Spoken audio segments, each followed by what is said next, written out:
Albert Awol, the voice of the jungle, broadcasting on the DVC to all points unknown.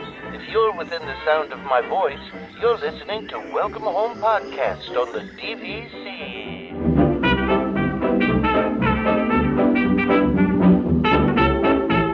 Hello and welcome home. This episode of Welcome Home is brought to you by DVC Rental Store. Thank you for joining us on episode 321 of Welcome Home, a Disney Parks and Vacation Club podcast. I'm Tom, here with Trevor. How's it going, Trevor? Hey, pretty good this weekend. How are you? I'm good. I'm getting a little bit of a sore throat. I don't know if it's like, I'm hoping it's just allergies, but hopefully I don't lose my voice through this whole thing. It's cold and flu season coming upon us, so that's... Yeah, but I don't want either one of those things. I don't want cold or flu. I know, but yeah. So I'm hoping allergies. But anyway, what's up? Before we get into things, I need to have a bit of a follow-up with you about we had a conversation last week on the show about cruises, and I'm just I know a little bit about this just because of my wife is involved with this. Yes, exactly. Yeah. So since that episode, there have been some conversations in our house which I did not expect to happen because, as I've said previously, my wife, she has vertigo issues. This was all like a diagnosed thing. She actually missed work because of it. Like it wasn't just like a little thing. It's like a pretty serious health issue. Vertigo's rough. That's so because of that, she was very it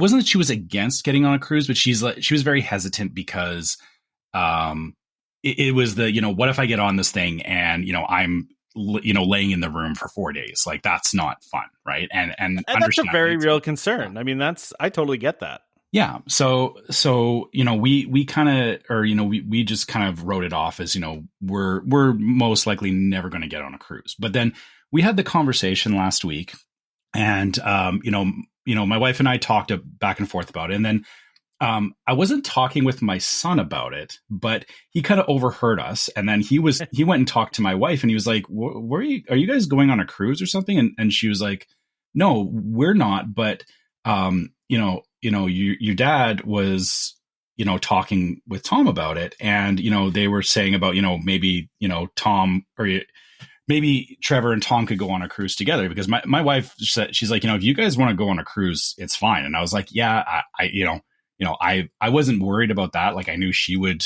support me on that, but I was like, I don't know if I wanted to go on a cruise by myself. Like that's a me thing. But then my son comes to me and he's like, so you want to go on a cruise, right? And I'm like, yeah. And he goes, I actually would really like to go on a cruise too. And I'm like, oh, really? And he's like, yeah. And so I'm like, oh, because the thing is that he's never, like, we've talked about it in the past, but he's never said anything about it. And when he talked to my wife said, well, if you want to do this, you need to say something to your dad, because he's thinking like, that he would just be going on this cruise by himself. And I said, well, and I said to my son, this would be a Disney cruise. Like I said, it's like, it wouldn't be like doing a Royal Caribbean or anything like that. It would be a Disney cruise. And I explained to him that, there's like kids areas, but obviously there's teen areas almost too, though. Yeah. But he's trending closer to adults. Yeah. And so I was like, you may not enjoy it. He's like, no, I actually, I could, lay it by the pool and like do nothing and eat. He's like, that sounds fine to me. So I was like, oh, okay. This changes things, right? You'd never really considered it before. Yeah. So we actually had some conversations this week, and then because of those conversations, now again, my wife still has concerns about it, but she started like, because then she started thinking about it. She's like, well, if you guys are going, maybe I should try it. Maybe just see if it's as bad as she thinks it could be, right? And so then, that's where I know she started having conversations with your wife. Yeah. and I'm sure it was probably initially a back and forth. Yeah. Carrie goes to me. My wife is her name's Karen. She goes, and I've said her name before, but she goes, Jen's asking me about cruises. And I'm like, Mhm. she is?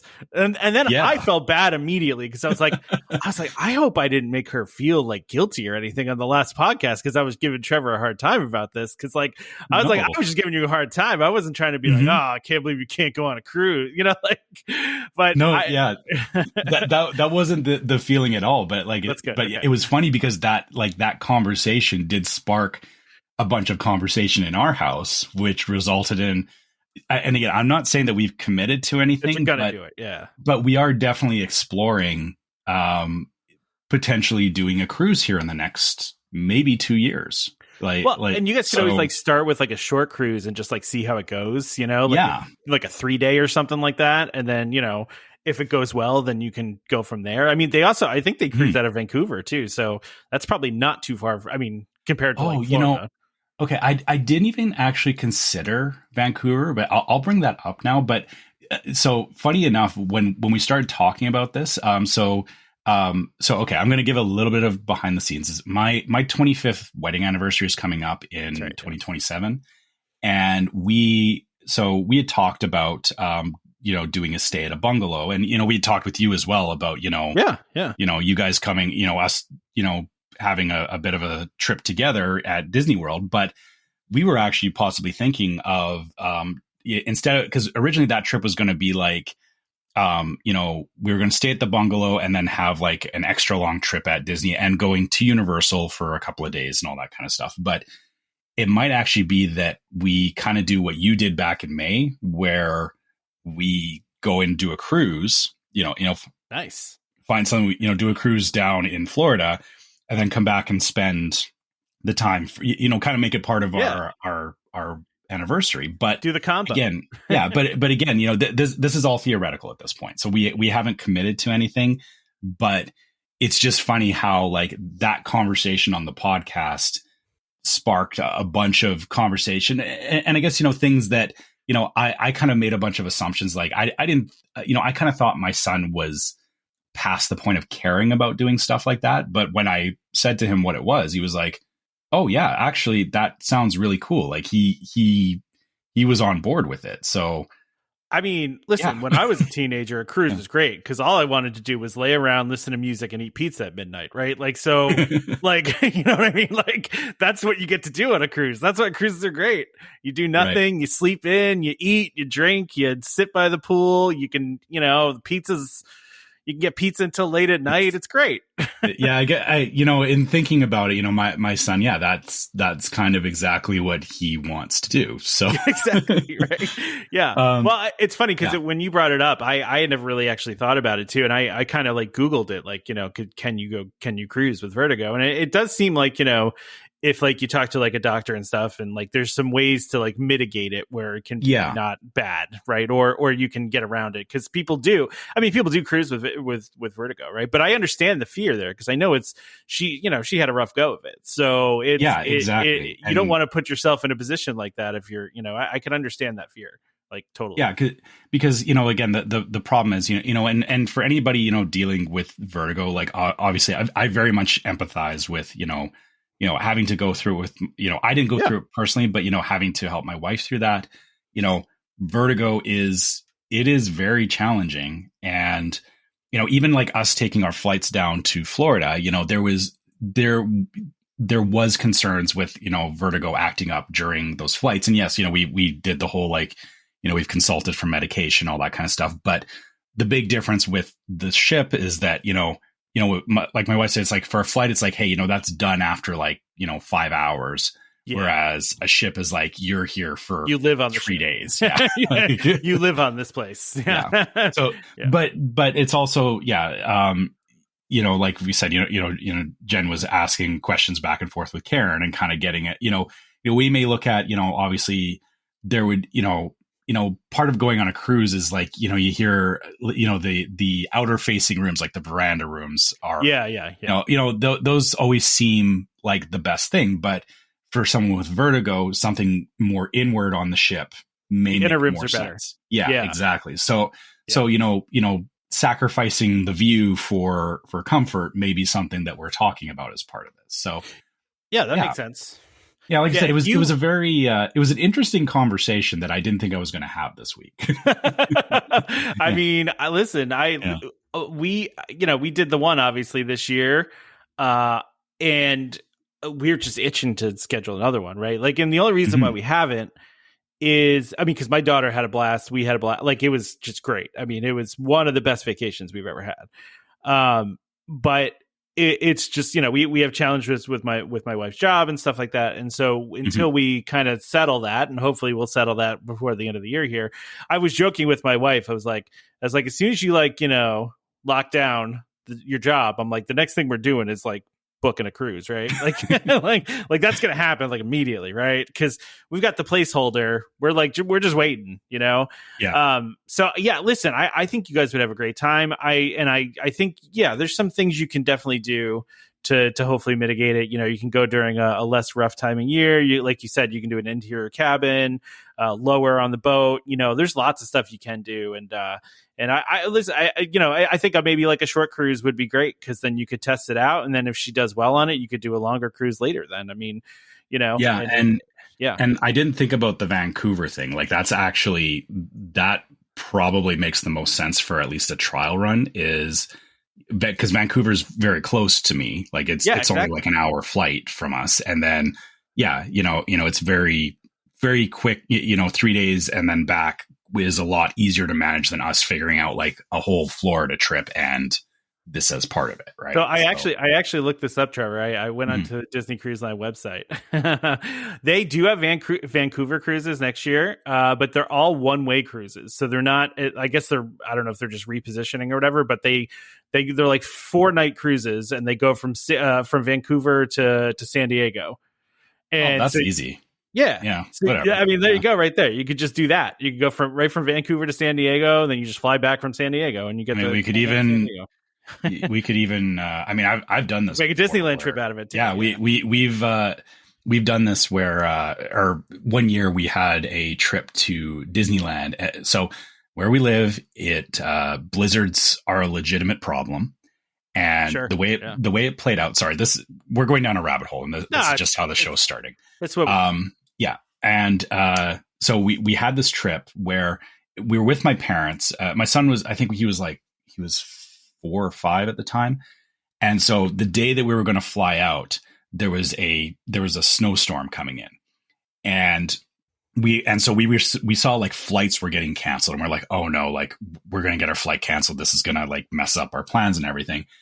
But then my parents said, let's go to the airport anyway. We might be able to do this. And I didn't know, like they had done stuff like this before, because like they'd always planned these trips when we were younger.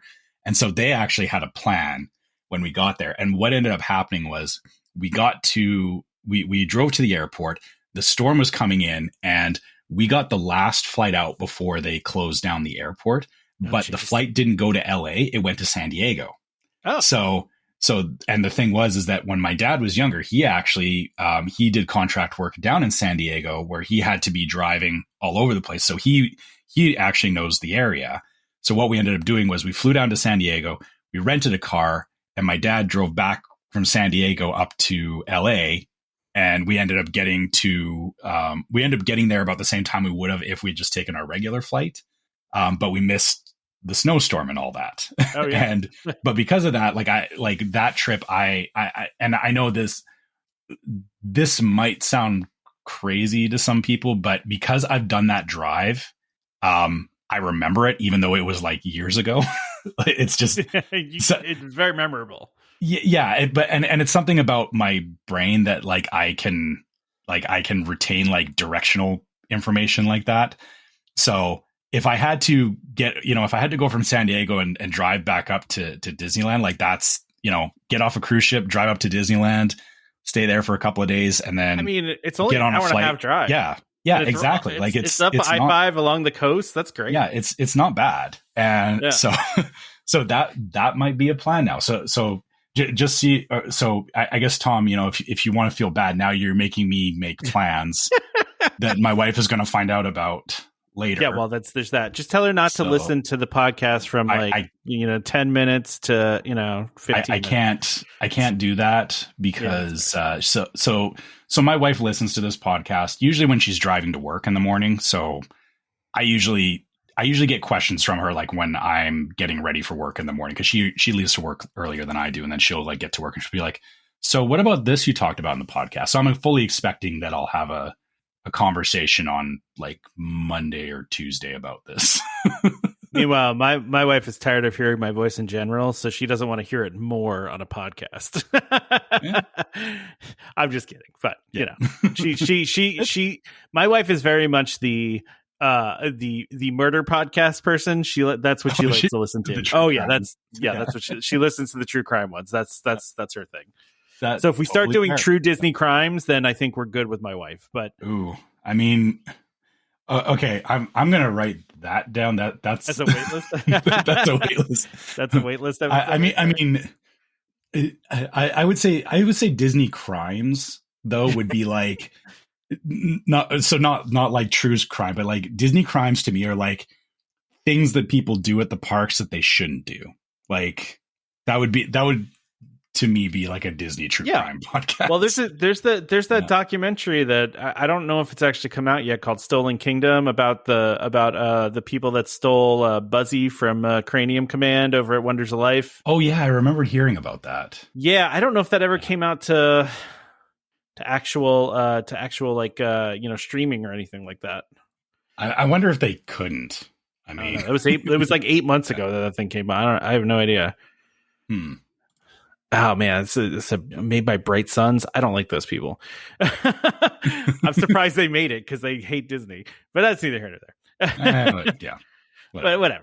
Yeah, like literally every one of their videos on YouTube is trashing Disney constantly. So I don't know why they'd make it. Yeah, that sounds like something I don't want to watch. Then that's what I'm saying. Yeah, like we try to avoid the negativity here. Yeah, exactly. Yeah. Anyway, but I think I can't believe you guys are talking about going on a cruise. I'm like so pumped for you now. I want this to happen for you guys. So yeah, like I said, and just so we're clear, like this is no not plans, like no plans. There's no plans. This is not guaranteed. I'm not saying that it is going to happen, but it's on the table. Which I think for me, I talking about it on the podcast, I love hearing like I know I always say like I've never been on a cruise, so I don't know like I don't have context around a lot of the stuff we talk about, and that's the hard part for me, is that I can't relate it back to my own experience. But the fact that this is a potential thing, and even if my wife didn't go, I mean, going with my son would still be a very cool experience. Yeah, I would have a good time either way, and honestly, I could do it by myself too, or even going with you and your family. Yeah, sure. Like I could do it, anyway. It's just I think the thing for me is, as long as I'm doing it with people that I want to spend time with, like that's that's my biggest hang up, and why I've been like, no, this isn't happening for me, is because if my wife wasn't enjoying it, I wouldn't enjoy it.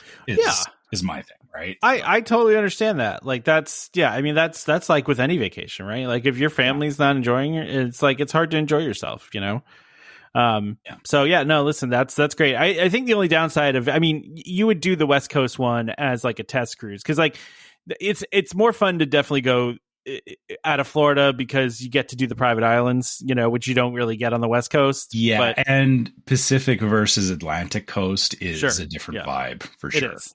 It is. Yeah, have you ever been to the Caribbean though too? Yeah. So yeah, this is the thing. I've not been to the Caribbean or anything like that, but I've been along the East Coast, and especially like obviously being down in Florida, like I see where it's different. Like even it's a very like the ocean feels very different further south than it does. Like Vancouver is far north, and it can be the time of the year. The ocean can be very inhospitable. Yeah, of course. Yeah, of course. Yeah, it really depends on the time of year. But the Caribbean is, it's a beautiful place. There's all the islands are really amazing, and there's just so much interesting stuff going on down there. It's just a whole different world, and then of course the clear water, man. It's it's bonkers. You know, like those blue waters that are, you can just see to the bottom, and all the coral, and I love the Caribbean. It's great. But anyway, we should talk about, like actually get into the show. But I'm glad you brought that update, because that is really, really interesting. And you know, of course, we can help you, even though we're not like pros at Disney Cruise Line or cruising, really. I mean, I've only been on 3 cruises in my life, but you know, clearly the Discord, we have some major cruisers in there. Becky was talking about all her cruises. She's been on all the ships. Who else was in there? Was it Dan was saying they've been on all the ships? I've seen their conversations back and forth, and you know, definitely I will get to a point where I'll probably be asking them some stuff. But like I said, the main thing for me is just, you know, keeping in mind that, you know, I have zero experience with this, and you know, it's actually kind of funny because it's you know, it's the same kind of thing as, you know, us talking to people about going to the theme parks. Yeah. Is, you know, putting it from a lens of, you know, somebody who doesn't do this all the time. It's going to be a very different experience from, you know, people who are on the cruise ships all the time. So, well, yeah. I mean, and so I need to kind of figure out a very unique experience, Trevor. They're a very unique experience. Yeah. And so the thing that I have to kind of figure out is, like, I want to be careful, I guess, of not like trying to take the expert path and, like, you know, doing all the pro moves. And I just honestly kind of want to experience it is the thing. Like, yeah, I get that. I mean, there's like procedural stuff, you know, like, cause it's weird how you get on and off the boat. Yeah. Like that, like that kind of stuff would help you. But yeah, the rest of it, it's like, it might be fun to just discover things, you know, and just kind of do, you know? Yeah. So we'll see how this all plays out. Like I said, this is just a conversation that started, but we'll see where things go. See where you go. Yeah. And listen, if there's any listeners out there that do have vertigo and have experience with cruising, let us know. I mean, if you have absolutely, that would be really helpful, I think. So, you know, reach out to the email or Facebook, wherever. Yeah. I would love to hear people's perspective on that, because it's, you know, cruising is one thing, but cruising with, you know, health conditions is, I don't know that I've seen, and to be fair, I haven't been looking for it, but, you know, I don't know if there's been a lot of conversation about it. So yeah, I would love to hear what people's take is on that. Yeah, for sure. So speaking of email, we got an email from Adam. So I was looking, Trevor, you know how, like, you know, in Gmail, it makes, you know, you kind of see like a conversation of like all the emails that you've had, if, you know, it has like the same subject line and stuff. Yeah. The first time Adam emailed us about listening to our show was 2018. Wow. And he just wanted to follow up, but I just was like, man, Adam, you've been listening for this whole time. It's 7 years. Wow. It's incredible. Right. And I mean, and the subject line was, I can't stop listening to your show, which is great, Adam. You know, like, and the fact that you've, you know, still can't stop listening 7 years in is fantastic. So I just couldn't believe that when I saw it. I was like, 2018, man, like, wow. Okay. You know, crazy. So, but Adam asked, if you could snap your fingers and change all of your points to any other resort, would you? And where would you go? And for Trevor, if you had to change your points to another resort, if we're forcing you, there's no more poly, closing the poly, where would it be? So, I mean, I'm pretty pleased with where my points are, right? Because I think I, you know, have bought where I want my points to be. I would say I would love some Copper Creek points, probably, because we love staying at Copper Creek. So, like, if we were going to change one, it would be Copper Creek, or maybe even the new resort that they're building, Reflections, which is not really called Reflections anymore. I know, but it will be Reflections to me forever. Yeah. Lakeshore Lodge just sounds, you know, boring compared to Reflections. So I don't know if you looked at construction of that, by the way, Trevor. It looks exactly like the Reflections plans. Yeah, I mean, it is. They just changed the name. Yeah. They just changed the name. So anyway, go ahead. What was yours, Trevor? Okay, so all right, I have a few lines of thought on this. If the Polynesian was suddenly no longer a thing, I guess places that that have always interested me to stay. I mean, Beach Club seems very interesting to me, mainly because it is a unique resort and it has unique amenities that you can't get anywhere else. So you can't get that in the other one. The pool, the lazy river, all that kind of stuff. I would love to, you know, if my points were suddenly there, I would not be mad. And also the location to Epcot is nice. Like, it's, you know, I could definitely enjoy that. But I think the next preferred resort, actually, or okay, this is gonna be a split thing, and you'll understand my reasoning in a minute. Is I would actually want to default to the Grand Californian because I've stayed at the Grand Californian and I know what I'm getting there, and I very much like the Grand Californian. It's a wonderful resort. Again, location, tough get, but the location is amazing. The that would be a choice, but then kind of like you is I would also not be mad about having my points suddenly turn to Copper Creek either, because Wilderness Lodge is the Florida mirror of Grand California, or it's not mirror. I know it's not exact, but it's a similar.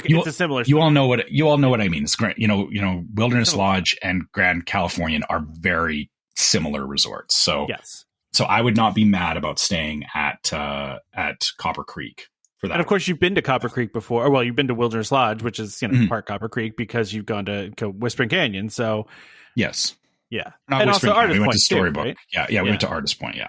I thought you've been to Whispering Canyon too. No, we never did. We never did dine at Whispering Canyon. I think that was supposed to be a trip that got canceled, blown up. Yeah, actually, that hurricane got hurt. No, actually, it was COVID. Was because we had a plan for that, and then things changed, and then that was where we ended up, because the trip after was why we ended up going to Artist Point, because it was after COVID, and we were like, let's go here, but Artist Point had just changed to the new Storybook dining and all that, so that's why we ended up doing that. Yeah, gotcha.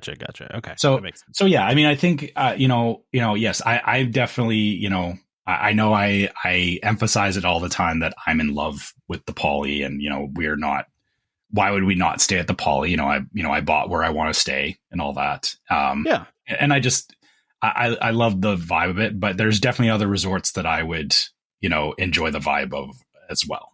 It's just and unless they forcibly change my points, I don't see that happening. So that's great. I just imagining one scenario, the Polynesian wouldn't exist anymore, and my brain went to like a very cartoony, like somehow the wave machine that's still in, although I think they finally removed it, just like, somehow turned back on and got like supercharged and just, took out the whole resort. But I was in a cartoony way. I was thinking of that in my head, because of course that couldn't actually happen. And I am pretty sure they took it out at this point. I don't think it's sitting under the water anymore. So it is wild to think that when Disney World opened, that they had a wave generator that made waves go into the. Well, I remember seeing the videos of it, and I thought it was the coolest thing. I mean, it's just insane that they did that. I mean, and I understand why they had to stop doing it, but it's kind of crazy. So, yeah. And then Chris asked us via Discord, if you had to spend a day in the park as a character, which character would you be? As a character, yeah. So not hanging out with a character, but as a character. Are we talking face character? Or are we talking? I mean, I think it's open to interpretation because he didn't specify. I have to say it has to be a face character for me, because I'm not gonna. It's too hot in Florida. I'm putting it that way. All right, it's way too hot in Florida. Okay, so for me, I would want a character that could have fun as the character. You know what I mean? Yeah. Mm-hmm. Like that could be silly, and or like I like a Gaston. Like Gaston would be fun to be for the day. Yeah. I mean, I was trying to I was thinking about that too. Like the Mad Hatter, I think is another fun one. It's that would be a very cool character to be able to play if I was actually good at doing that kind of thing. Outside of that, I mean, I'm trying to think if there was like any other. I mean, I would mischievous character. Yeah, like somebody who has like you said, freedom to like play around and just like generally a very fun character. I'm trying to think of recent ones that have like struck me. I kind of want to take this in you could do this as a different question too, Trevor. Mm-hmm. If you could be the cast member at any ride for the day, which one would it be? Because I would go Haunted Mansion, right? And I would actually play it up, because we all know the Haunted Mansion cast members sometimes really into it, sometimes not, right? Mm-hmm. Like you never know. And you haven't done Rise of the Resistance, but Rise of the Resistance, those cast members get to be super mean to the guests, which is probably really fun, right? Yeah. I mean, they're yelling at the guests and like, treating you like prisoners, and it's great. It's hilarious. See, I would actually. So if we were talking cast members, Tower of Terror would actually, like, I know like Haunted Mansion would be very similar, but fun. But Tower of Terror, yeah, they definitely they have a bit of a different kind of fun because of the fact that it is, very it's a very intense ride, right? So they can psych people out a lot more than like Haunted Mansion, I think, and I think that would be fun. I agree. Yeah,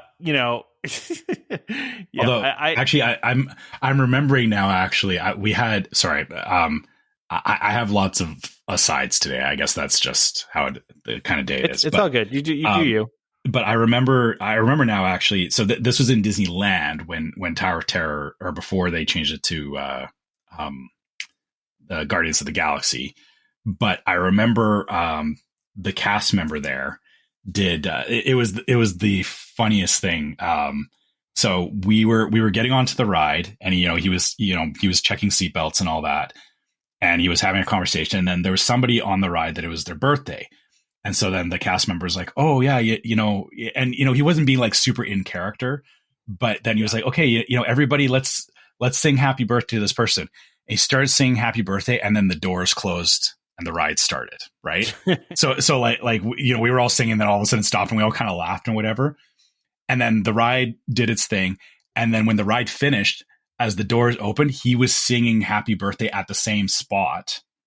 So he like just continued on as if nothing happened. And that was like the coolest. That was a very cool, like, Tower of Terror-esque thing to do. Like, I love really that kind of messing with people, right?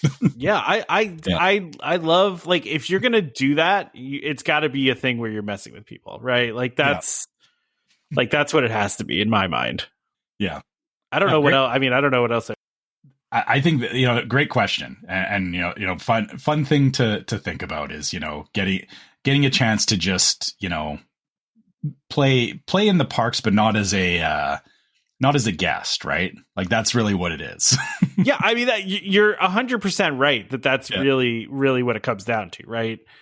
Is that you're getting to be like you're just getting to play in the parks without being a guest. Like that's who wants to be the boring cast member? That seems not fun. I want to have fun at my job doing these things, Yeah, exactly.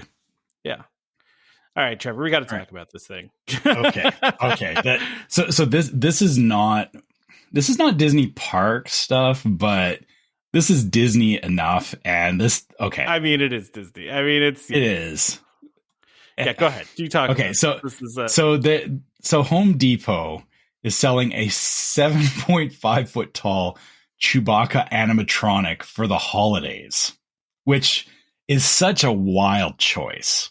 Like, it really Chewbacca is, of all things. But and it's Chewbacca with a Santa hat and a candy cane. So I guess he's not celebrating Life Day. I guess he's celebrating Christmas. But a 7.5 foot tall animatronic, like, it's insane. Yeah, like, it makes noises, and oh my goodness, its mouth moves. It kind of moves back and forth a little bit. Yeah, thank you. I had.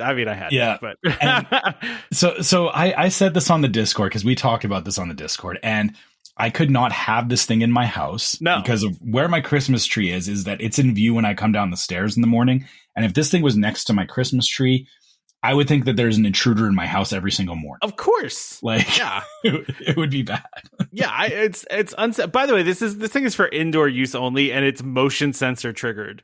So, that's even worse. Yeah, you're really only doing this to entertain yourself. Like, yeah, I'm just imagining coming downstairs at like, midnight to get a drink of water and just like turn the lights on and Chewbacca just like, when scare the heck out of me. Insane. Fun idea, but no. Yeah. I mean, I do wonder, because I know Disney just kind of licenses stuff, right? Like, and I know they probably have a say in it too, but like, this is so over the top. I mean, it's great. Don't get me wrong. And it's, I'm actually shocked that it's only $350. That feels like, not that bad considering it's 7.5 feet tall and it, moves and makes sounds and stuff. Yeah. I feel it looks like its motion is fairly limited, which I think that's probably more the deciding factor on the cost is that, the parts to make it move are actually not as expensive as you think they are. Especially if they're mass producing them, but yeah. So you should also mention though too, Trevor, this is just one in a line of Star Wars 7-foot tall animatronics for the house. They also have a Darth Vader, an R2-D2, and a Stormtrooper. I did not put that in the article, but they are there. Vader is a definite no. Vader for the same reasons. It's just a shadow that I'm seeing out of the corner of my eye. He has his lightsaber in one hand. Oh my goodness. Swinging it around. And then the other one, he has a large Death Star ornament. Why? I have no problem. I think it's hilarious, but I just if this is your vibe for Christmas, I'm not hating on this at all. I'm not here to yuck this yum. This is a great yum. But I think it's hilarious, but this is not for me. And it's just the stormtrooper's holding a giant candy cane instead of a gun. that is funny. I mean, it's hilarious. Although he's not really moved. The stormtrooper doesn't move that much. It doesn't look like. And he doesn't need to. He just no, he points the candy cane at you. Okay, that's great. Pew pew. Pew pew. If it doesn't make a pew pew sound, I'd be very disappointed. Yeah, it better have the gun sounds. It says it speaks 3 iconic phrases. 3. Okay, yeah, no, it does. I don't know if you heard that in the background, but I didn't mean for you. Barely. Yeah. Yeah. All he just it's just like standard stormtrooper nonsense. It says it's like stop right there. That kind of stuff. Okay. Like, who cares? But the R2-D2 is actually sold out. The 6-foot-tall animated LED R2-D2. Wait, a 6-foot tall R2. 3.5 feet tall. Sorry, 3.5. I was going to say that's a huge R2, but okay. Apologies. When I first loaded the page, it said 6 feet tall, and I was like, that seems wrong. I mean, that's kind of cool because that's 3.5 feet tall. It's got lights wrapped around it. Its head moves. It does all the beeps and the boops. Okay. So again, that's. Of all of these things, that one seems a little more reasonable because R2 can't be confused for a person standing an intruder. Yeah. Yeah. Can you imagine though just walking down your stairs and then there's a stormtrooper holding a candy cane in your living room? It's like it's insane. So anyway. That's ridiculous. Anyway. So we just had to bring that up. Apparently they also expect you to use this possibly for Halloween too, I guess, because I saw one of them said it comes with a candy bowl for Halloween, and I'm like, okay, that's weird. It feels like, they're selling it as a Christmas thing, but like the props should be interchangeable is what I feel like. You should be able to swap them out, and if you want to have your, you should be able to enjoy your stormtrooper all year round if you're going to have a stormtrooper in your living room. Like, if you're going to have a stormtrooper in a living room, you should be able to swap that stuff out. Yeah, I don't want it there for a month. I want it there all year round. I mean, why not, right? Yeah. I mean, the old wrestler Mick Foley, if anybody used to watch wrestling, is obsessed with Christmas, and he has apparently several rooms in his house that are just decorated for Christmas year round. So, just roll that way. I guess you can do that too. I guess there is no hard and fast rule saying when you need to. I'm so going to regret saying this sentence. There's no hard and fast rule saying when you need to put up or take down your Christmas. There's the conversation for later. No. Okay, I'm going to stop this now. We are not putting up our Christmas decorations until after Halloween, and I know that my wife is listening to this. And I'm saying this now.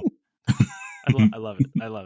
I also was just imagining to myself how funny it would be if you got the Darth Vader one and the Chewbacca one, and then you put them across from each other, and then they would both trigger their emotion sensors, so they would just be going back and forth for it's eternity.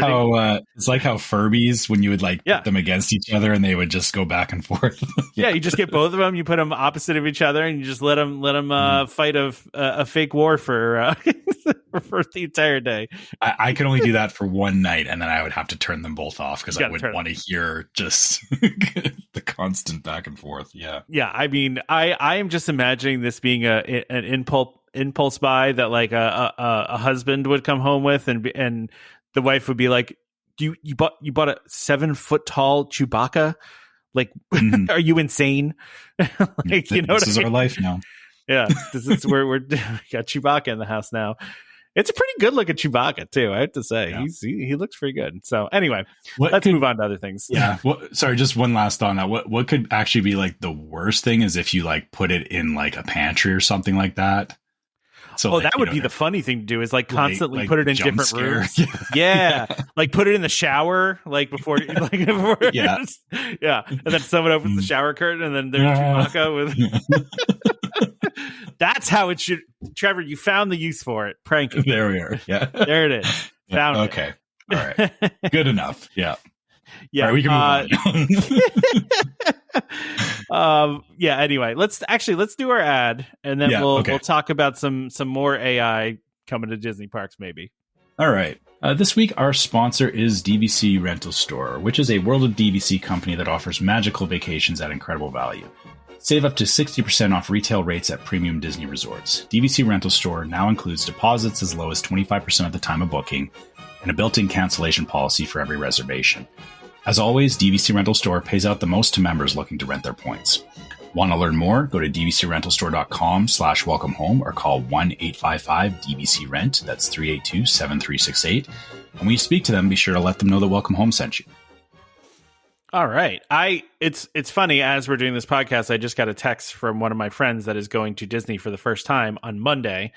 And I had promised that I was going to provide lots of tips and resources, and I've just been busy and have not talked to them. And they're like, "Hey, so like going to Disney in 2 days. You want to help me out?" I was like, "Oh shoot, sorry." No.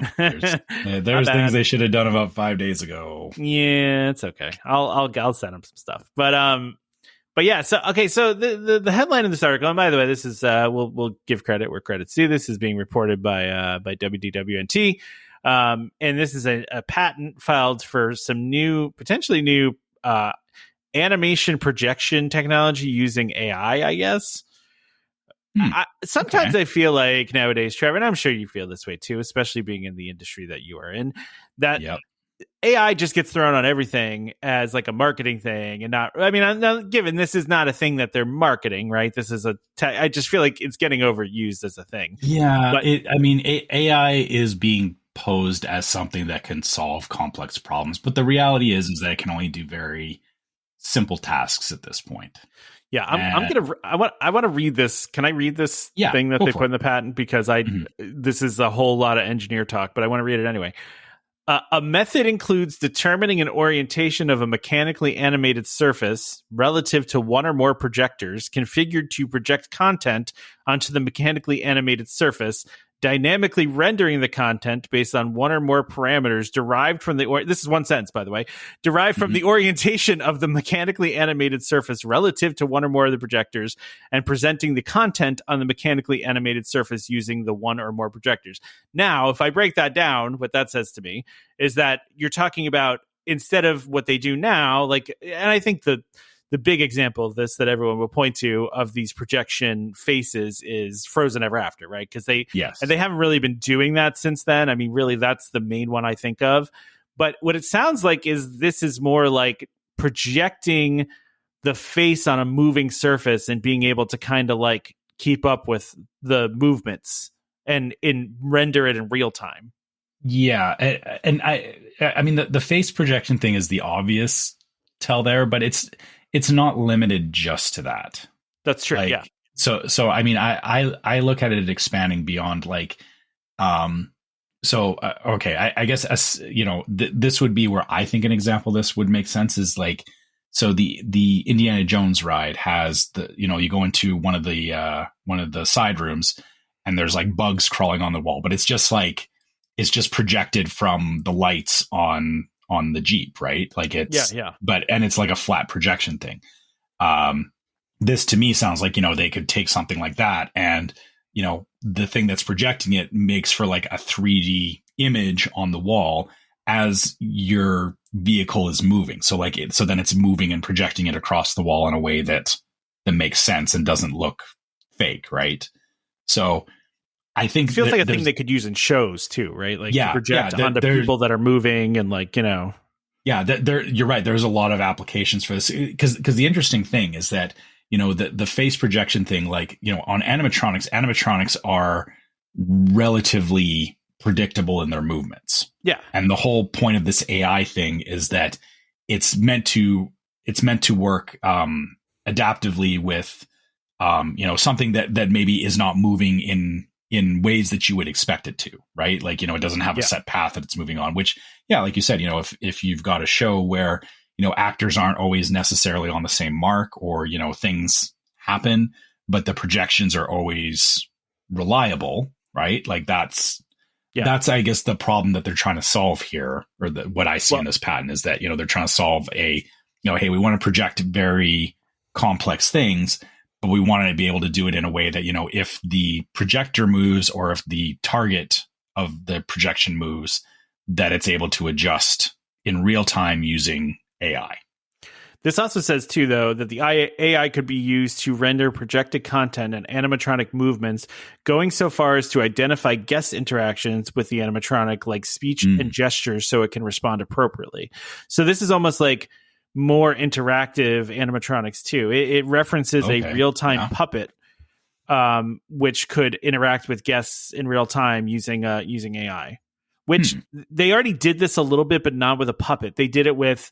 I forget what event it was, but they had the AI powered Mickey where you could have a conversation with it, but it was just on a screen. I remember that. Yeah, but it was just on a screen. Like it was, and it was pretty cool. I mean, don't get me wrong. Like it was pretty neat, but and they also mentioned too here that the projections can appear warped, misplaced, or otherwise unrealistic due to the movement of an animatronic, where the projections are not rendered for the specific movements of the animatronic. So kind of what you were just talking about, right? Like animatronics are predictable, but if the idea here is that they're going to do one that's, not if the animatronic is AI, it's moving independently, you want the projection to be able to work with it. Yeah.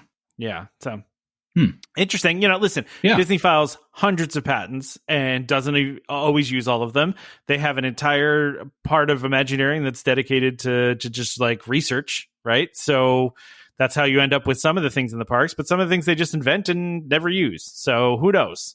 Or again, like they've said in, watching Imagineering, or we call it Imagineering, and yes, we'll get to that in a minute.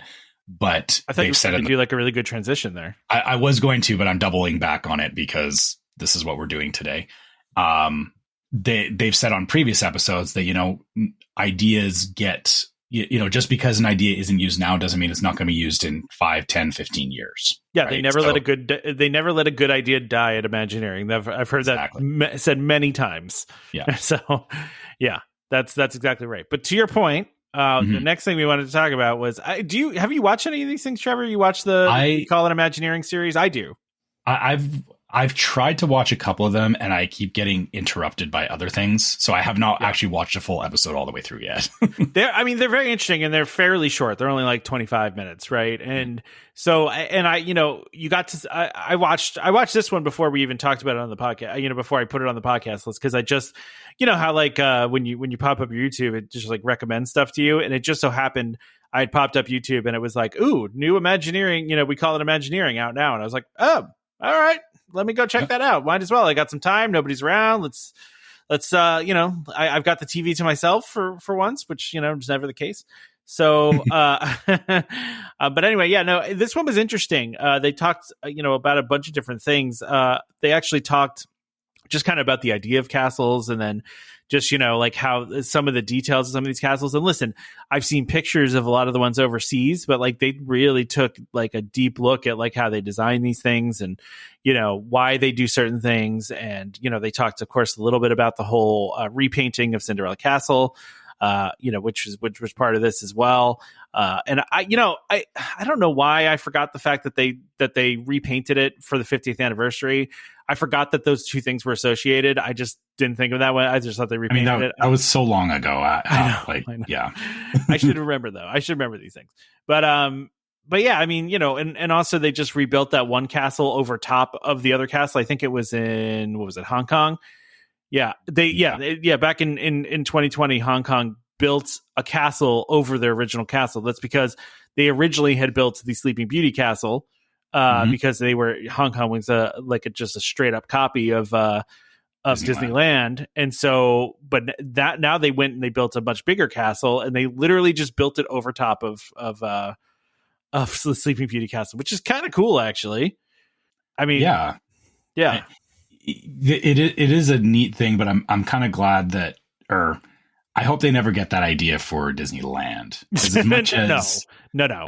As much as, hey, the castles have gotten bigger over time. I will say that, there is a certain amount of charm to the Sleeping Beauty castle, which you'll like when you do eventually get to Disneyland, you're going to be shocked at the size difference. Yeah. Like it's honestly, it's mind blowing how, talking in the sense of this, looking at the different castles that have been built, like the scale that they've moved up over time is honestly insane. Like, well, yeah, the Shanghai one is absurd, is insane. Like it's gigantic. I mean, yeah, it's the details in it are crazy too. So just some of the things they did around it is amazing. So listen, some of the international parks, they've got rides and animatronics underneath the castle and everything. Paris is a great example of like a much more fleshed out castle than what you get in the North America parks. They talked also about the Disney Adventure too, which is the new cruise line ship, because they don't have a castle on there, but they have a giant mural of a castle. Which, by the way, I didn't put this on the rundown, but I was just reading that this ship got delayed by 3 months. So, I believe our friend Brian from DCL Duo was supposed to be going on the inaugural cruise, and now he's got to wait 3 more months. So, oh yeah, not good. Yeah, that's not fun. But no, it's a bummer. Yeah, it's a bummer. But the Adventure is a very unique ship for Disney, so it is. We're not going to get into the Adventure, but anyway. All right. Yeah, no, go check these out. They've got some really cool ones, and they always talk to like older Imagineers too, and kind of go through, why they did the things they did and stuff like that. And it's really neat. Yeah, I agree. Like I said, I like you. I try and find time to sit down and watch these things, but what always ends up happening is that like I'll turn on a YouTube video and then I'll either get interrupted by work, because I do get pinged outside of regular hours because of the type of job I have, or my son needs something from me, or like whatever, there's just always interruptions, and then I just legitimately forget what I was doing, and so then I never go back to it. I mean, it's totally understand that happens to me a lot. Like, so if I can actually sit and watch something, then it's great, because otherwise, like you said, I will forget. Like I'll totally forget that I was watching it. But there's some interesting stuff in this one. I mean, because they even talked to the the team that does the projection mapping on like Cinderella Castle, and how the fact that they're repainting it means they have to redo all the projection mapping because the colors show up differently. Like these are things you don't think of, right? Yeah, that is exactly it. It is a canvas as well, and if you change the color on the canvas, you got to redo all the lighting as well. Yeah, exactly.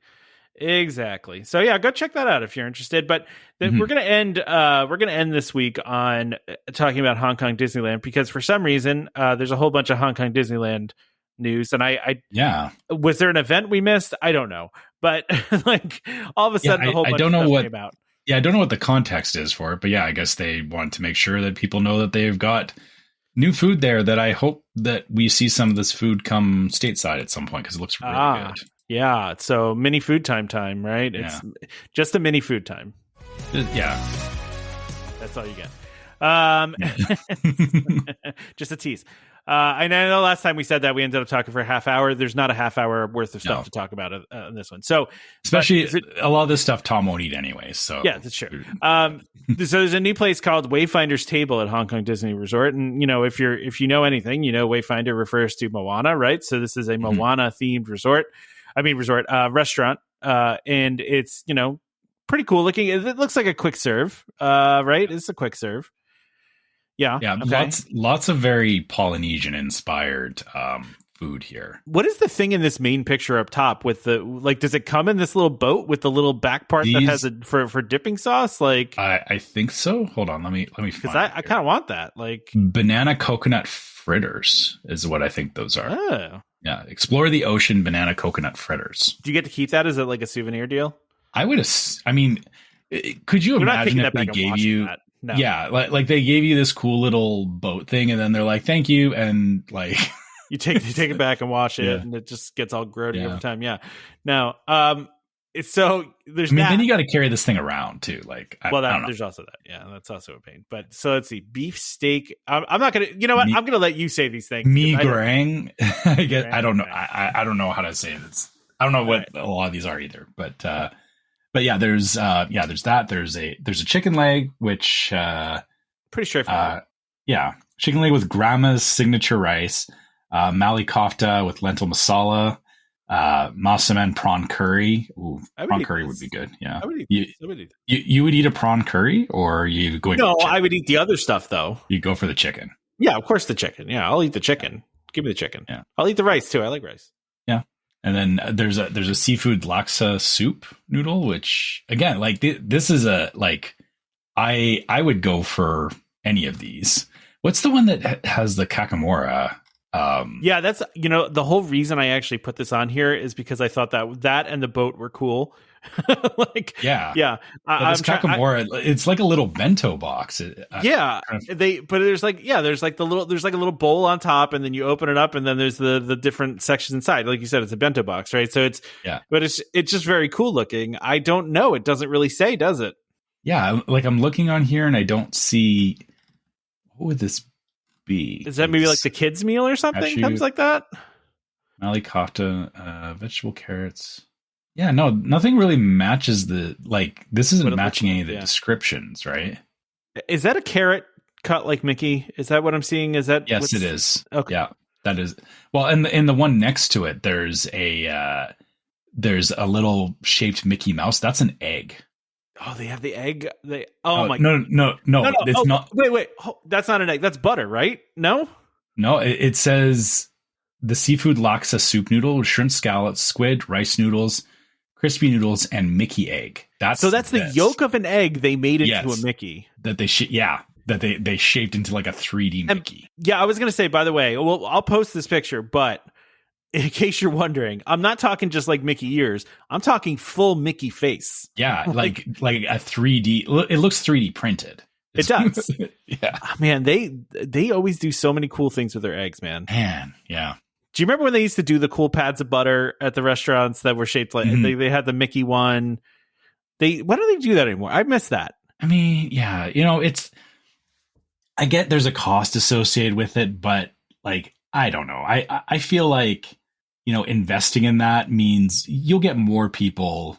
I would be more into stuff if they did more of that kind of stuff. I used to love that. That's a distinct memory from my childhood of sitting at a restaurant and then bringing the little plate of butter over for your bread, and it was shaped into Mickey. Yeah. And I mean, I feel like I've still seen it recently. It's just not as prevalent as it used to be. Yeah.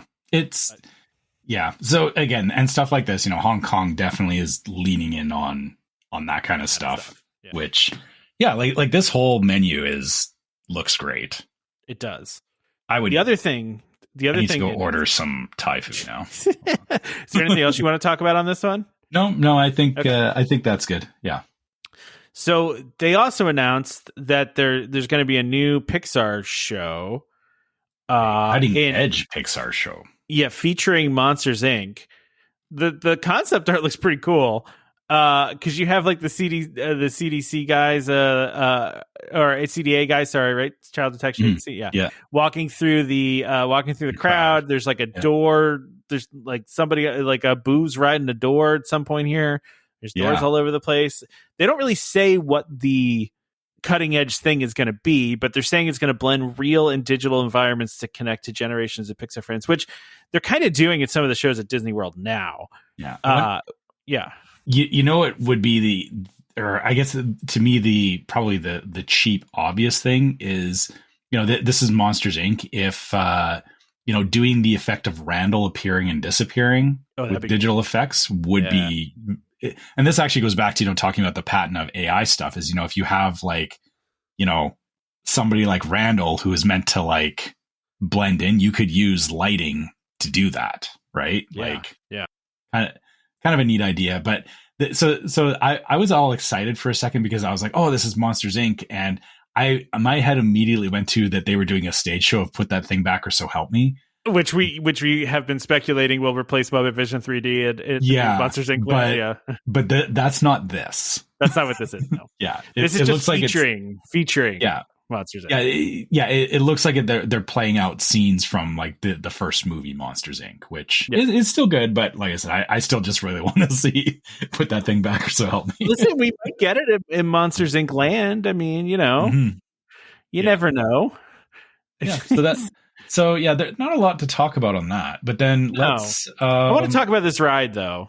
Yeah, ride.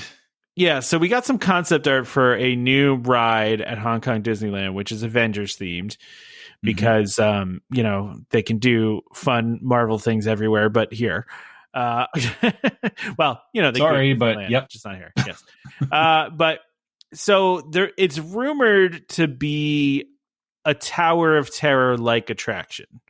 Yeah, which now. It makes it look like Guardians, right? Like this is going to be like the Guardians ride.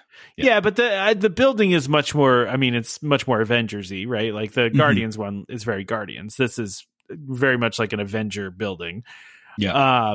But yeah, it says team up with the Avengers for an unexpected adventure in the thrilling new Marvel themed experience only at Hong Kong Disneyland. This is from social media.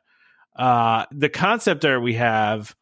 You got Thor in there. You got Doctor Strange. I'm seeing Black Panther, and I see Spider-Man. And what it looks like, it does look like a Tower of Terror kind of ride vehicle. But yeah, and like you said, in the one concept art, you know, they have like, you know, Doctor Strange opening a portal, which I feel like it's good. That's going to be like the, you know, you're dropping through portals kind of thing, you know, like how he did to Loki. In the movie. You know what? It's disappointing to me if all of it doesn't go up and down. Now, given I'm never going to ride this because it's not anywhere near here, but like, I don't know. I want something different than like, why are we making another Tower of Terror? Well, they can just, you know, throwing. I guess the one thing that I'm noticing with this is that so actually the interesting thing is that looking at these concept arts, the Spider-Man one where he's holding onto the car and the one with with Doctor Strange in it, the car is different, which is a little confusing. But you know, the thing I'm noticing is that they're very deliberately like the top of it is open. It's open. Right? Yeah. It's like mesh almost like, which to me, what that feels like is that it's going to be a drop ride, but I feel like there's going to be a lot of visual effects and potentially like animatronics above and around the car that, you know, for being just a drop, like a Tower of Terror type ride, you know, that experience is not so much exciting. But if the visuals paired with it are, you know, over the top and crazy, I think that can make up for it being just another drop tower. Well, what they should do is what they do at the end of Rise of the Resistance, and no spoilers here, Trevor. I mean, you know, because I know you haven't done it yet, but it at the end, you know, you're on a trackless ride vehicle that ends up on a simulator base that they basically put the simulator base in a drop tower. So you're on both a simulator and in a drop tower.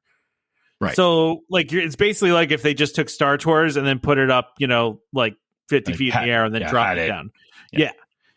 What I mean, if they did that with this, that takes it to a different place, because then you don't just have the up and down motion, you also have the, you know, the lateral motion and all that kind of stuff. Mm-hmm. So, and you know, who knows too, like, and I don't know if everybody realizes this, right? Like there's Tower of Terrors all over all the Disney parks. However, the one at Disney World is the only one that actually gets out of the elevator shaft, and travels around. Moves on. Yeah. All the other ones just go up and down. That's all they do. Yeah. So, like, if this is one that does that, which, you know, based on the building here, I mean, there could be a show building behind it, but, you know, kind of seems like it's just straight up and down. But who knows? Sorry, what were we going to say? I was just going to say, you know, the building Tower of Terror in Florida it's very unassuming. It doesn't look like there should be a lot of space to move around in it. This Avengers ride, I guess depending on the scale of it or what it actually gets built out, it does look like there's a lot of room for potential movement. Like, that's true. Yeah, that's true. It's a cool looking building. I have to say that the building is very cool looking. It's very Avengers-y, you know? Oh, totally. Yeah. I hope that, you know, or I guess, you know, they're kind of showing it, you know, concept art here. Sometimes the scale of these doesn't play out like quite the same. Like I hope it looks as big as the concept art is portraying. Making it look. Yeah. Well, and you know, listen, we know that we don't know a whole lot about the Avengers ride that's coming to Disneyland at this point, right? Because we do know there's going to be more than that. You know, my brother-in-law, is a big Marvel fan, and I really like Marvel too, and he's more like deep in the comics, and also, but like he goes opening night to every Marvel movie, like that kind of person, right? Mm-hmm. And he told me, he's like, once they finish Avengers Campus, like, let's do a Disneyland trip. So that might end up being my Disneyland trip once all that stuff is done. But you know, we'll see. Yeah. But, I mean, I haven't been there for any of that either. So yeah. That would be. Listen, I'm still holding out hope that Disney's going to get the rights from Universal at some point and do something with it in Florida. Cause you know, like, even I mean, I wouldn't be shocked if they made it the fifth gate is Marvel, right? Like Marvel is an insanely valuable property, like insanely valuable. Do you know what? Do you know what's wild though? Is that I think this is just my aside wild speculation, because being to Universal just this last year, I think you know, whatever agreement they have, when Universal is ready to redo that whole section of all the X-Men area and the comic book stuff. Yeah. I think that's when you'll see things change with Disney. I get the feeling that it's just them saying, you know, yeah, we have this section of the park and we just don't want to confuse IPs and all that. And once Universal's ready to, like, I know that there is lots of expansion talk over there, but I think once that happens and once they start like doing some renos in Island of Adventure, and I mean the sad part is that Hulk will have to either rebrand or be changed out as a ride, which they could Hulk that though. They could rebrand that. Hulk wasn't my favorite coaster there, but it's still a very cool coaster, and so I just hope that when they decide to redo that area, that it's not, or that the casualty of it is not them taking out Hulk. But that's an aside. Yeah, no, and listen, it's interesting because we talked about this. There was a rumor a little while ago that Universal was coming up with concepts to retheme Marvel Superhero Island, right? Mm-hmm. And that kind of made it seem like, well, maybe they're ready to give up this IP and, you know, not give it back to Disney, because I'm sure Disney's going to have to pay them an absurd amount of money to make it work. But I mean, listen, it's the good thing about it, Trevor, to your point, right? Like with the exception of the Spider-Man ride, the other things are pretty much off the shelf rides that you could just throw another IP on, you know? Yeah, they're not. Yeah, like, you're right. Nothing about any of the other rides is exclusively, like, honestly, like the Storm Teacups and the Doctor Doom Tower. Yeah, you're right. They could just relabel those with whatever they want. I mean, even the Hulk coaster, just paint it a different color, throw a different IP on it. You don't have to paint a different color. You can just call it something else. It could still be green. It's the Shrek coaster. Shrek coaster done. Donkey's teacups and Lord Farquaad's drop tower. I mean, seriously, you could. It wouldn't be that difficult. And it's not like. I mean, I'm not saying it's not like a well done part of Islands of Adventure, but I'm just saying like it's showing its age. I will say this. So like when we were there, we talked about it in our trip report is, or I don't know how much I don't remember how much we went into it, but like we started in with Harry Potter and Jurassic Park and all that. And then by the time we got to the Marvel stuff, it was it didn't look good. This is it. all of the rides in Marvel Superhero Island were built in 1999. Yeah, and it shows. No joke. Like they were all. I mean, not given they've refurbished them and stuff like that, but you're not talking. There's not like new stuff happening there. There isn't, right? So the whole area just shows it was built in 1999, and not. Yeah.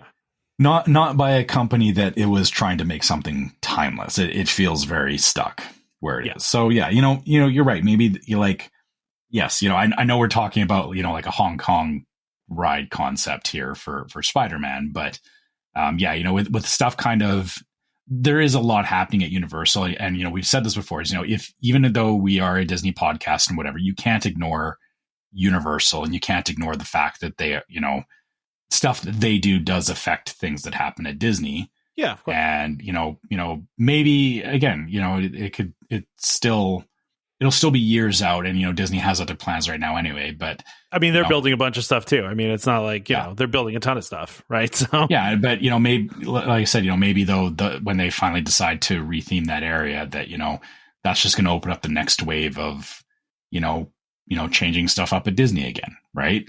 And that I feel like, again, this is my conspiracy theory hat on right now. Okay. Is that I feel like Disney and Universal have had this conversation, and I can't believe that they haven't been like, okay, well, we're doing like A, B, and C, and once we're done, we'll in 5 years we'll talk about we'll hand you over Marvel, because by then we'll be done.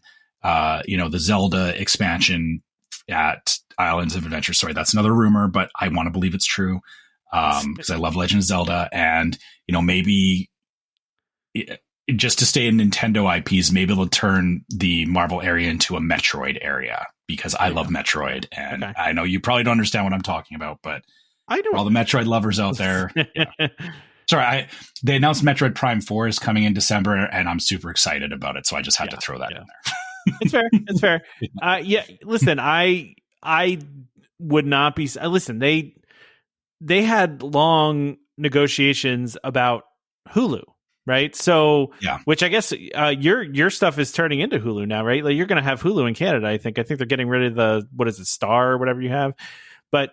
I think it's rebranded, but it's still just all part of Disney Plus, though. Yeah. They're just rebranding it as Hulu, right? But when Disney bought Hulu, the co-owner of it was Universal, right? And and they had to. There was a whole lawsuit and everything because Disney thought Hulu was worth X, and Universal thought it was worth something. Well, it's really Comcast. Let's say Comcast, right?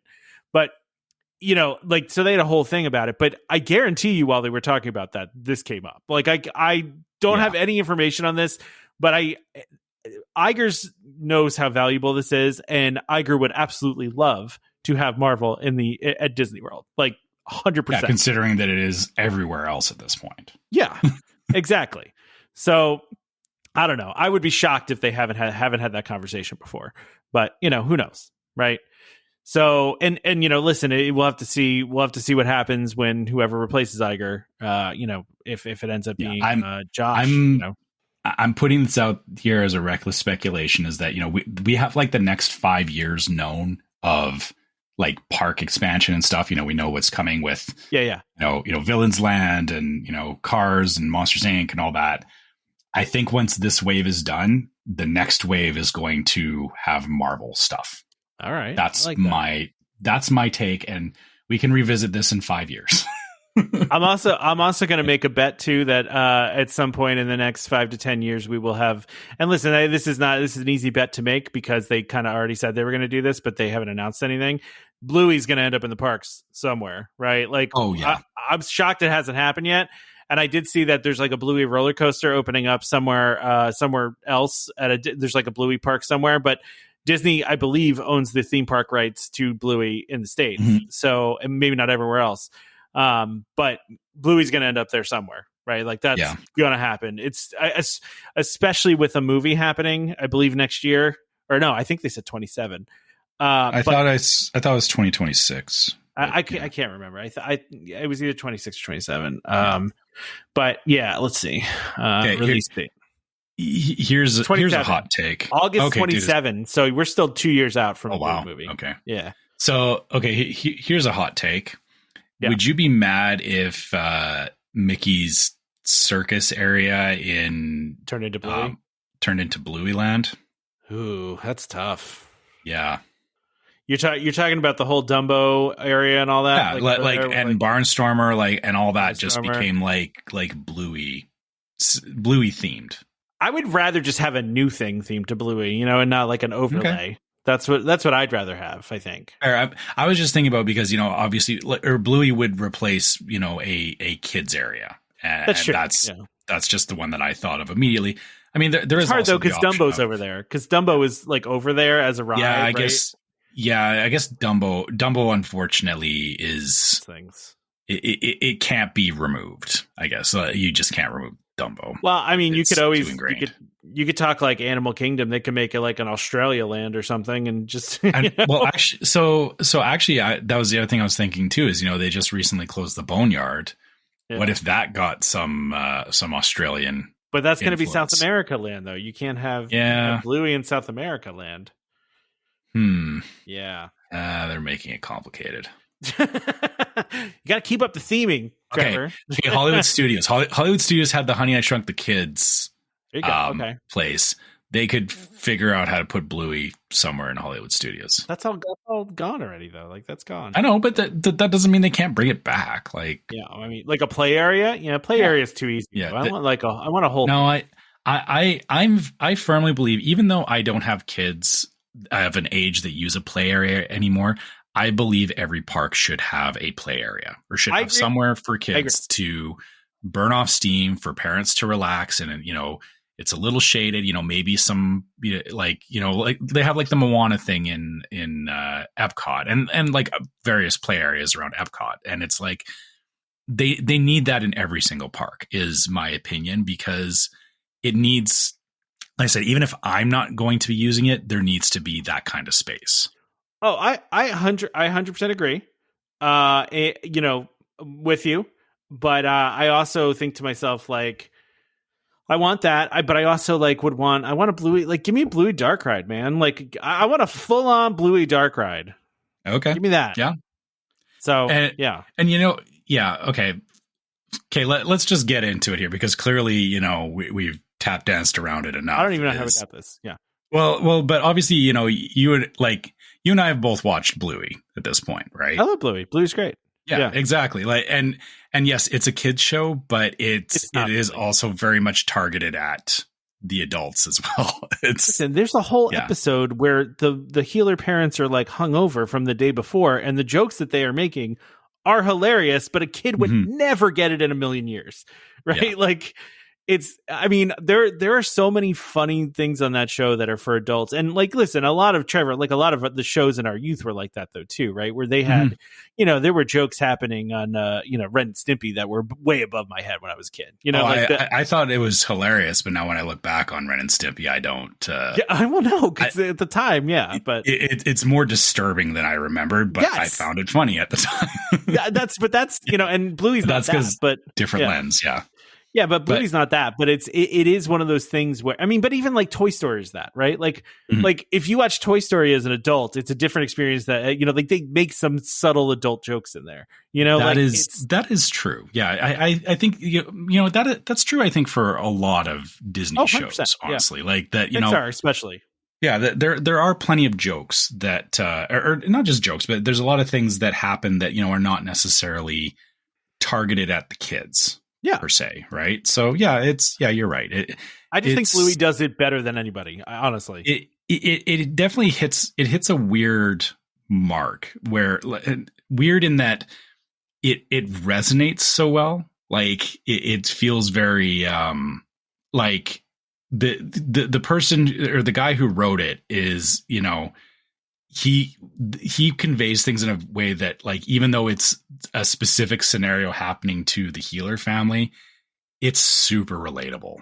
Oh, like 100%. Like it's like, even though it, like he said that it's, his family experiences and everything, it's like, yeah, I see where, like, I get this, right? Like, and it's a weird thing that I don't think a lot of shows capture well necessarily. Like, yeah, or they it's a hard thing to do. Yeah. They do it with some subtlety sometimes too, right? Like there's like some real subtle things in there that are very much like, when my wife, my daughter, and I watched it, there were times where they would do things in it that my daughter would not have noticed at all, but my wife and I looked at each other like, like that's how it is, like that's how it is to be parents and how it is to be adults and all that, and it's I just think Bluey does that better. I mean, it's also just a legitimately funny show. Like it's just funny. And yeah, like I said, for us, it was, we started watching it because there was, we had heard a bunch about it, and, obviously, our kid is not at a point where he cares about it in any way, shape, or form. But yeah, we started watching it. We're like, oh yeah, I see why people get this. Yeah, I see why this hit the way it did. Right. And it was enough that, we enjoyed it, and the nice thing about it is, like, like I said, talking about, like, hey, Bluey stuff in the parks. It's like, yeah, I get why people want it, and I get why it needs to be a thing. So, and I know, again, this is another episode of, we just kept going down rabbit holes, and whatever. We somehow got here again. Well, it's just because I read an article yesterday about there being a new Bluey roller coaster, and I'm just like, man, Disney's got to get on this, because this was the same problem with Frozen with them, right? Where it was like, now given Frozen has had staying power, but it might not have, right? But it the success of Frozen definitely surprised them, and then it took. I mean, how long after the first Frozen movie did it take to get the ride? I mean, and that's where it's like, you got to capture that moment, like but it's hard too, right? Because you can't always, like, be something being a phenomenon. They don't know, it can burn out, or it might have the staying power. Like, I think that they had the initial hype of Frozen, and I think they were so busy kind of reacting to that they just didn't know. It's not fair to say, like, well, you should have jumped on it. Like, hindsight's 2020, and we can all say, like, they should have had something out year one, and it's like, it doesn't work that way. And especially, something like, building a theme park ride is, that's not just, okay, flip a switch, let's build something. It's like, no, this is like years and millions of dollars of commitment.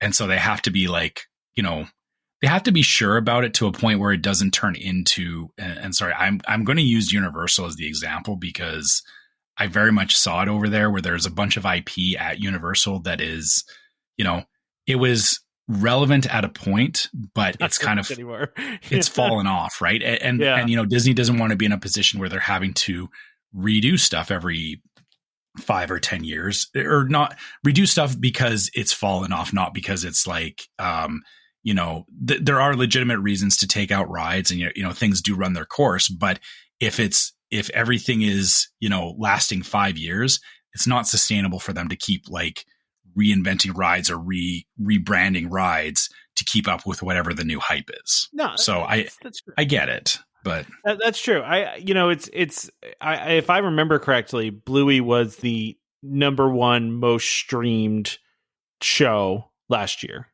like by before K-pop Demon Hunters came out. Well, yeah, but that was in 2024. Year, but even looking at it now, as far as most streamed things, it's #4, right behind K-pop Demon Hunters. So it still has that staying power, right? Like, it's still hugely popular. It's and I don't think it's going anywhere. That's the other thing. Streaming now kind of changes things, right? Because something can last for a long time. Yeah, it's not as dependent on channel or reruns. There's no reruns anymore. It's not like cable channels like adopting it and saying like, okay, we're going to run this and it's going to take up a time slot. Now it's just like, hey, it's hosted here, and as long as you want to watch it, it's sitting there until we decide that the licensing is done or whatever, right? Like, yeah, the staying power is much different now, and I think that's a big part of that. So, but anyway, why don't we wrap up, Trevor? Right? We